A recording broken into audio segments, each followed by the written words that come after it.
Porque o fim da lei é Cristo, para a justiça de todo que crê. A justiça que é pela fé no Filho de Deus. Bom, vou parar a cantoria aqui, senão você não vai querer me acompanhar aqui no restante do estudo, né? Então melhor a gente ficar na palavra e cada um no seu dom, no seu talento, não é verdade? Vamos dar sequência, pessoal, na série Jesus na Bíblia. E nós vamos hoje falar um pouco sobre o segundo livro da Bíblia Sagrada, que é, coincidentemente, também o segundo livro de Moisés. Afinal de contas, a nossa Bíblia ela começa, né, realmente com os 5 livros de Moisés, o libertador de Israel. E aí nós vamos falar hoje sobre o livro do Êxodo.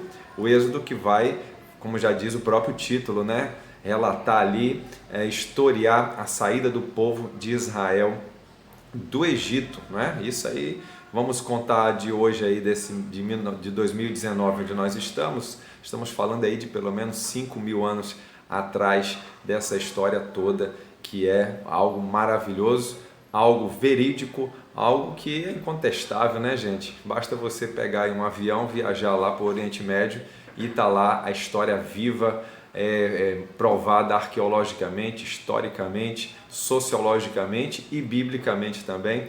E bastaria para nós, né? Nós que vivemos pela fé, bastaria para nós o relato bíblico e é algo muito maravilhoso a história do povo de Israel.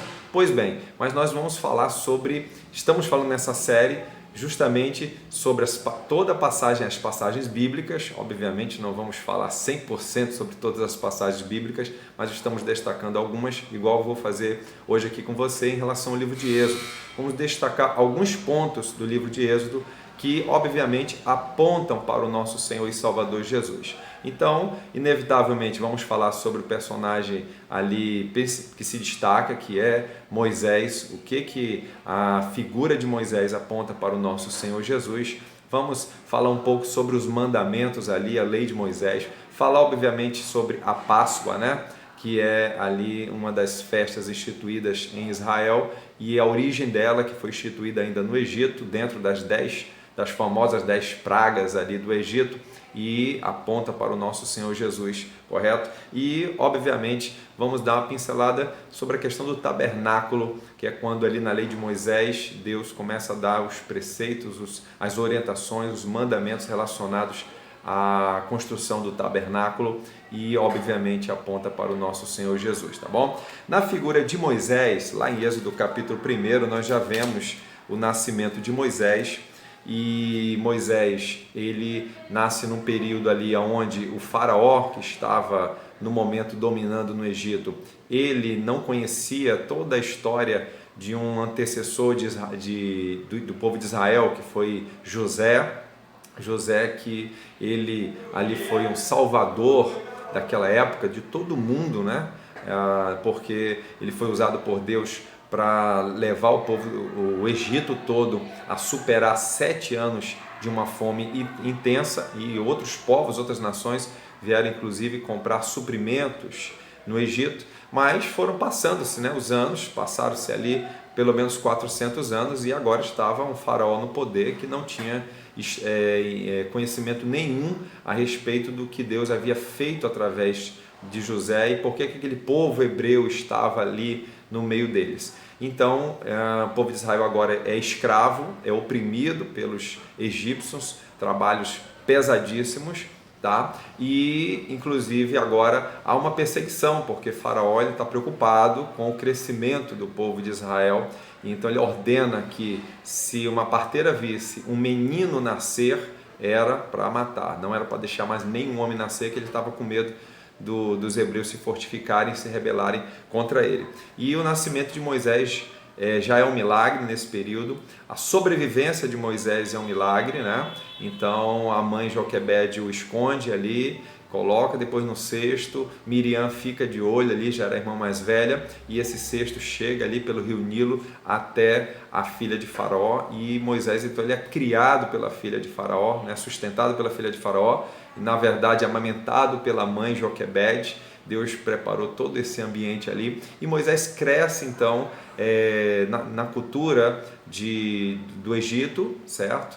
Mas ele em algum momento ele vai ter um encontro com a sua verdadeira natureza, com a sua verdadeira identificação ali social e, por que não dizer, espiritual também, conforme nos revela Hebreus capítulo 11, dizendo ali a respeito da fé de Moisés e da decisão dele preferir estar com o seu povo e viver momentos até de vergonha e de renúncia, de humilhação, do que ser chamado filho da filha de Faraó. Preferiu ali a vergonha de Cristo, como diz o texto lá em Hebreus capítulo 11, do que as riquezas do Egito. E Moisés tem, então, a Bíblia destaca 3 períodos da vida dele, do nascimento até os 40 anos, onde ele fica do Egito.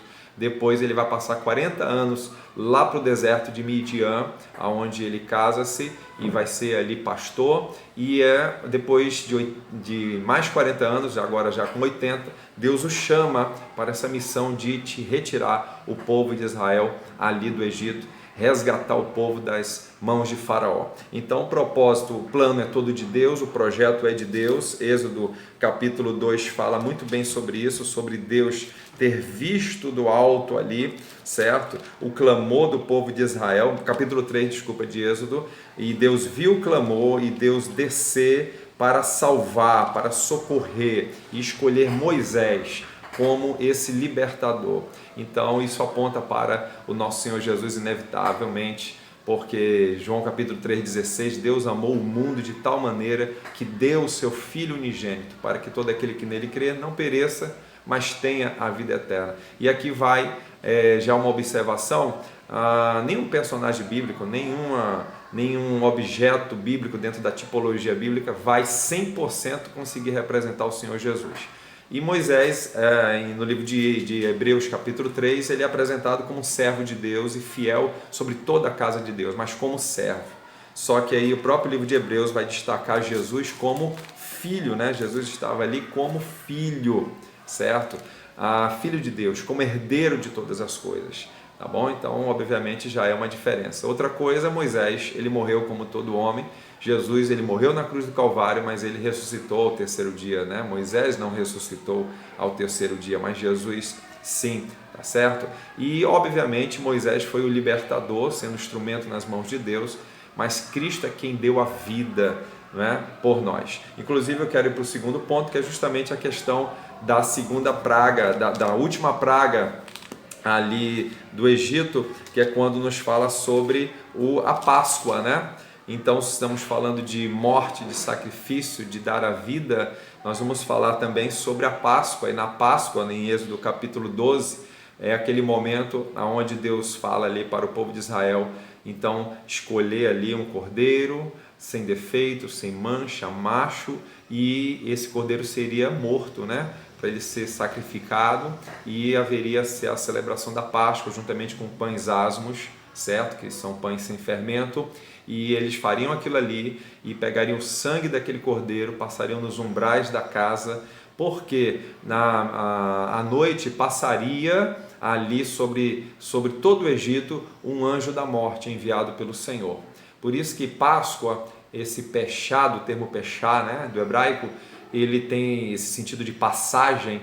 Ele tanto pode se relacionar a essa passagem do anjo da morte sobre as casas, sobre o Egito, e a casa que tivesse com sangue, que praticasse, né, celebrasse a Páscoa conforme o mandamento do Senhor e passasse o sangue do cordeiro nos umbrais ali das janelas e das portas, o anjo passaria de longe e não mataria o primogênito daquela casa.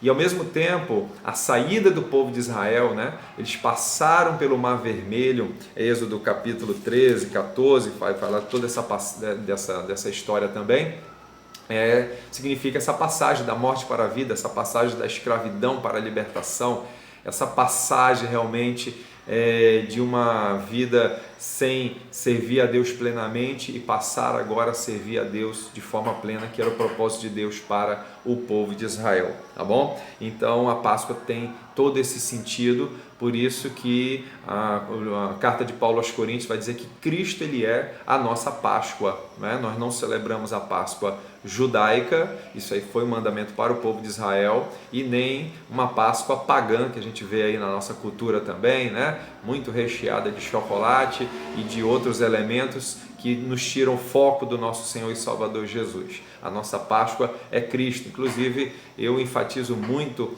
que nós precisaríamos, sabe, destacar muito mais a Páscoa do que até mesmo o Natal, né? A gente tem o Natal, a gente festeja no Natal, gasta o dinheiro todo no Natal, quer uma roupa nova no Natal, quer presente no Natal, muita celebração, muita festa no Natal. E eu gostaria de ver o povo de Deus também com todo esse ânimo, com todo esse empenho, com toda essa disposição, também na Páscoa, né? Para lembrar a morte e ressurreição do nosso Senhor e Salvador Jesus Cristo. Ele nasceu por um milagre de Deus? Obviamente, né? Foi sustentado por Deus também.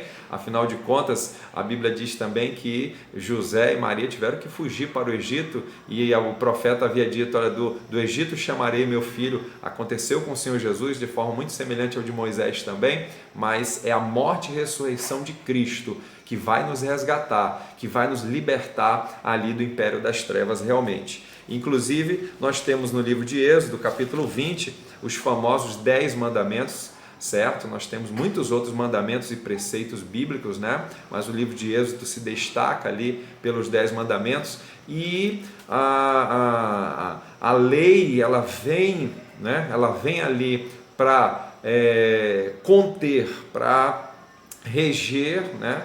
Para poder ali fiscalizar o homem que está preso, amarrado no seu pecado. Mas a lei, ela não salva, ela não regenera, ela não liberta, né? Com todas as suas ordenanças, com todos os seus mandamentos, a lei, ela não tem o poder de transformar o homem numa nova criatura, de regenerar o homem, de restaurar, reconciliar o homem com Deus. E isso só vai acontecer em Cristo Jesus, porque o fim da lei é Cristo. Então depois você lê com calma Romanos capítulo 2 até o capítulo 7, principalmente, e o 8, até o 8, só essa lição de casa aí, Romanos 2 ao 8, para você ver ali como o Espírito Santo conduziu Paulo de uma maneira muito objetiva, muito enfática, de que o fim da lei é Cristo. Somos justificados pela fé no nosso Senhor Jesus. Sem lei se manifestou a justiça de Deus, não é? A justiça que o povo de Israel buscou tanto dentro da lei, né? A justiça, ela na nossa sociedade mesmo, né? Se fundamenta na questão das leis, mas a gente tem muita lei, muita lei, muita lei, muita lei, e o ser humano não muda, a sociedade não muda, a justiça não se estabelece, né? Inclusive estamos num período aqui no Brasil onde a justiça, ela já perdeu as suas vendas há muito tempo, aonde a balança já perdeu o seu equilíbrio há muito tempo, não é verdade? E a espada, ela está sendo usada muitas vezes só de forma parcial, mas não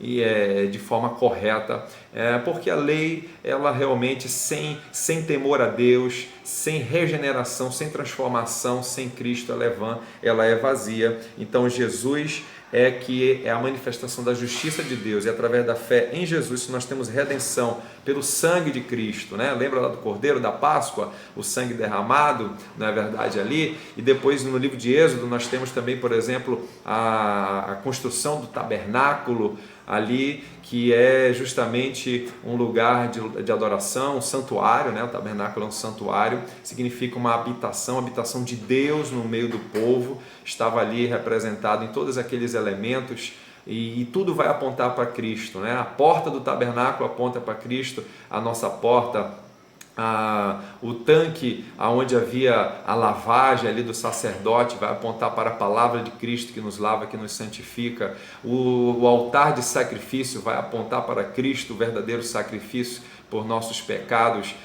Nós temos o próprio tabernáculo em si, onde lá dentro tinha os pães representando Jesus, o pão da vida, tinha ali um candeeiro, um candelabro, né? Um castiçal representando Jesus, a luz do mundo, tem ali o altar do incenso representando Cristo, o nosso intercessor, que inclusive quando nós falamos na série aqui sobre o terceiro livro ali, que é Levítico, nós vamos falar muito sobre o ministério sacerdotal de Cristo, tá bom? E nós temos então o Santo dos Santos, né? O Santíssimo Lugar, onde estava a Arca da Aliança, a representação física, visível, material máxima ali de Deus entre o povo de Israel, e Cristo, certo, representado ali, sendo a nossa propiciação, sendo ali realmente ali o caminho, a verdade e a vida. Ninguém vem ao Pai, como Jesus falou, né? Ali em João capítulo 14, verso 6, se não for através de Cristo, através dele, tá certo? Então que você tenha um encontro com esse Senhor, que você entregue a sua vida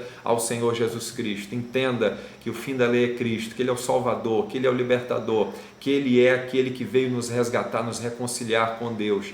A tua consciência está pesada, você não consegue se libertar dessa lei do pecado que domina os seus membros, o seu corpo, a sua mente. Entregue-se a Cristo. Você está precisando se submeter à lei de Deus, e a lei de Deus é a graça de Deus em Cristo Jesus. Então, se você tem que ficar memorizando mandamentos para ficar tendo que fugir da idolatria, do adultério, da desobediência, da fornicação, da cobiça, então tira o foco disso e coloca o seu foco em Cristo Jesus, tá certo? Porque Ele é o nosso Salvador, Ele é o nosso Redentor, tá bom? Que Deus te abençoe, que a graça do nosso Senhor Jesus esteja abundantemente sobre a tua vida.